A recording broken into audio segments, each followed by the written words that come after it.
বাংলাদেশের রাজনীতির মাঠ এমন এক পর্যায়ে চলে গেছে, আসলে জনগণের কোনো মূল্যই প্রয়োজন মনে করে না তারা। নির্বাচনের কোনো খোঁজ খবর নেই, বরঞ্চ বিভিন্ন দলের নেতাবিন্দু আসন ভাগাভাগি করে ফেলছে। তো বিশেষ করে আসলে আসন ভাগাভাগি করা, এতে করে আমাদের জনগণকে তারা কি বোঝাচ্ছে একবার চিন্তা করে দেখেন, সব কিছু পেয়ে যাবেন। তো বিশেষ করে আসলে এই কথাগুলা আমরা বলার কথা ছিল না, যেহেতু বলার লোক বর্তমান আমাদের নজরে খুবই কম পড়ে। আর বলবে কে? মিডিয়ার হাত বন্দি। কারণ মিডিয়া কার জন্য কথা বলবে, মিডিয়া কার জন্য নিউজ করবে? সত্য কথাটা নিউজ করলে সত্য বিষয়টা কোনো জনগণও শুনতে চায় না, কোনো দলের নেতাবিন্দু শুনতে চায় না, বরঞ্চ এই বিদায় মিডিয়াও বর্তমান চুপ হয়ে আছে।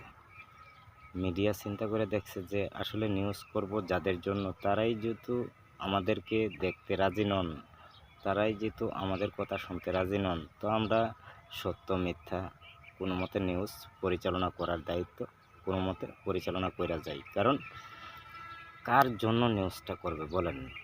এই যে মিডিয়াকে দোষারোপ করেন আপনারা, মিডিয়াকে দোষারোপ করা থেকে একটু বিরত থাকুন।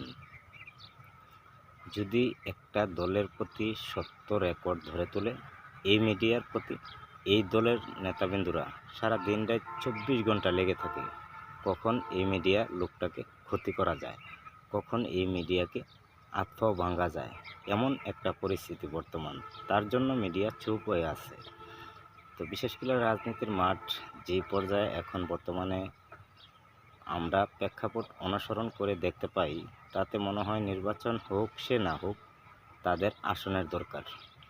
কারণ আসন না হইলে তো চাঁদাবাজি করা সম্ভব না, আসন না পাইলে তো টেন্ডারবাজি, চাঁদাবাজি, খুন খারাপি, অপরাধের সাথে জড়িত হওয়া যাবে না। তারা হয়তো ভাবছে যে আসন ভাগাভাগি হয়ে গেলে মনে হয় নির্বাচন পরিপূর্ণ হয়ে যাবে। এটা তাদের ভুল ধারণা, এটা সারা জীবনে দেখে আসছে এমন।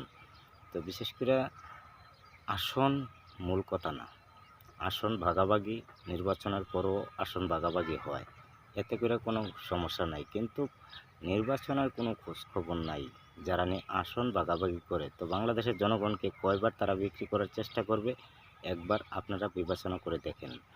তো বিশেষ করে বাংলাদেশের রাজনীতির মাঠ এখন বর্তমান জনগণ মূল্যহীন, জনগণের কোনো দাম তাদের কাছে নাই, জনগণের কথা তারা শুনতেও চায় না। শুনবে, সময় মতো শুনবে, ভালোও বলবে।